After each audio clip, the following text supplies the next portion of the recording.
সাদা কালারের লুচি তো আমরা কম বেশি সবাই খেয়েছি, তো আজকে একটু গোলাপি কালারের লুচিটা ট্রাই করে দেখি। তো হ্যালো এভরিওয়ান, সবাই কেমন আছেন? আশা করি সবাই ভালো আছেন।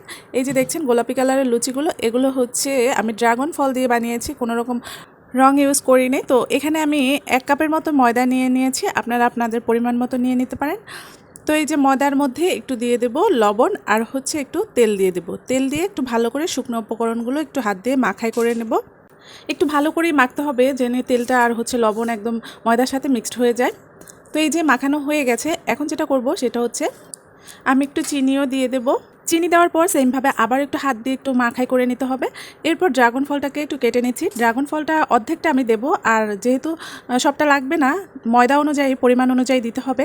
যে সবটা দিলে কিন্তু একেবারে ময়দাও বেশি লাগবে, তো আমি অর্ধেকটা দিচ্ছি আর অর্ধেকটা রেখে দিচ্ছি। ড্রাগন ফলটা একটু পাকা হলে ভালো হবে, তাহলে কি ময়দার সাথে খুব ভালো করে মিক্সড হয়ে যাবে। একটু কাঁচা কাঁচা থাকলে কিন্তু এতটা ভালো হবে না। যাই হোক, এই যে ফলটাকে খুব ভালো করে কেটে নিচ্ছি। আর হচ্ছে ড্রাগন ফলটা ভীষণ মিষ্টি ছিল, একটু মিষ্টি দেখেই নেবেন, তাহলে কিন্তু বেশিটা চিনি দেওয়ার প্রয়োজন নেই। এই যে দেখুন, আমি সবটা কিন্তু দিচ্ছি না, একটু একটু করে দিচ্ছি যে কতটুকু লাগে। আর ড্রাগন ফল যেহেতু একটু জুসি হয়, তো আর আমি কোনো রকমের জল ইউজ করি না, এখানেই হয়ে গেছে। তাও আমার একটু বারবার ময়দা লাগছে, হাতে আঠা আঠা লেগে যাচ্ছে। তো এই তো আমি আবার একটু ময়দা দিয়ে খুব ভালো করে মাখিয়ে তারপর রেখে দিয়েছি কিছুক্ষণের জন্য রেস্টে। এখন আমি যেটা করব সেটা একটু হাতে তেল লাগিয়ে ছোট ছোট লুচি আকৃতি করে নেব। তাহলে কি আগের থেকে লুচির মতো করে রাখলে সুবিধা হয় বেলতে। আর লুচি যেহেতু ছোট ছোট হয়, তো সেই শেপে আমি বলগুলো বানাচ্ছি। এই যে দেখুন, একদম ছোটও না একদম বড়ও না, এই তো এই সাইজের করে নিচ্ছি। তো এরপর আমি এগুলোকে সুন্দর করে একদম বেলে নেব, আর একটু তেল দিয়ে বেলবো। আপনারা ইচ্ছে করলে ময়দা দিয়েও বেলে নিতে পারেন, আসলে কি তেল দিয়ে বেললে একটু আঠা আঠা হয়ে যায়, আর ময়দা দিয়ে বেললে কি একদম অতটা আঠা হয় না। এই তো আমি সামান্য একটু একটু তেল নিয়ে তারপর ভালো করে একটু বেলে নিচ্ছি। আর এই লুচির সাইজগুলো কিন্তু ছোট ছোট হবে, বেশি বড় হবে না, ছোট বাটির সাইজের হবে, বেশি বড় হবে না। যাই হোক, এই যে আমি বেলে বেলে তারপরে সাইডে রেখে দিচ্ছি, কারণ কি একটা বেলে ভাজতে গেলে এতে করে দেখা গেছে পুড়ে যেতে পারে। তো আমি কয়েকটা একসাথে বেলে তারপরে ভাজতে যাব। আর এই যে ড্রাগন ফলের যে ফলগুলো কালো কালো, মনে হচ্ছে কি কালিজিরা দিয়ে দিয়েছি। আসলে এগুলো দেখতে কিন্তু বেশ ভালোই লাগছে।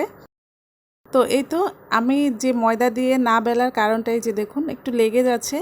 তো যাই হোক, এখন তো বেলা হয়ে গেছে কিছুটা, এর জন্য আর ময়দা দিচ্ছি না। এখন আমি তেল গরম দিয়ে কিছুক্ষণ তেলটাকে একটু গরম হতে দিতে হবে, তারপরে একটা একটা করে লুচি ভেজে নেব। আর যখন ভাজবো একেবারে কালো করব না, তাহলে কিন্তু রঙটা কিন্তু আর থাকবে না, জাস্ট মোটামুটি করে একটু ভেজে নেব। আর লুচি তো এমনিতেই অল্প আঁচেই হয়ে যায়। এই যে দেখুন, একটু ফুলে গেছে। এভাবে করে সবগুলো লুচি আমি ভেজে নিচ্ছি। এই তো এভাবে আমার সবগুলো লুচি ভাজা হয়ে গেছে। লুচি ভাজতে কিন্তু বেশিক্ষণ সময় লাগে না। আর দেখুন কালারটা কি সুন্দর এসেছে। আসলে কি সব সময় তো একরকমই খাই লুচি, তো আজকে একটু অন্যভাবে একটু বানালাম, তো সেটাই আপনাদের সাথে শেয়ার করলাম। আর লুচির সাথে কিন্তু সুজির হালুয়াটা বেশ ভালো লাগে, তো এর জন্য আমি একটু লুচির সাথে হালুয়া বানিয়ে নিচ্ছি। এই তো দেখুন, এই তো দুধটা গরম দিয়ে তারপরে একদম সিম্পলভাবে বানিয়েছি, একটু চিনি দিয়ে দুধ দিয়ে তারপর বানিয়ে নিয়েছি। এই তো হয়ে গেছে আমার। এখন যেটা হবে সেটা তো খাবো, দেখবো কেমন হয়েছে লুচিটা।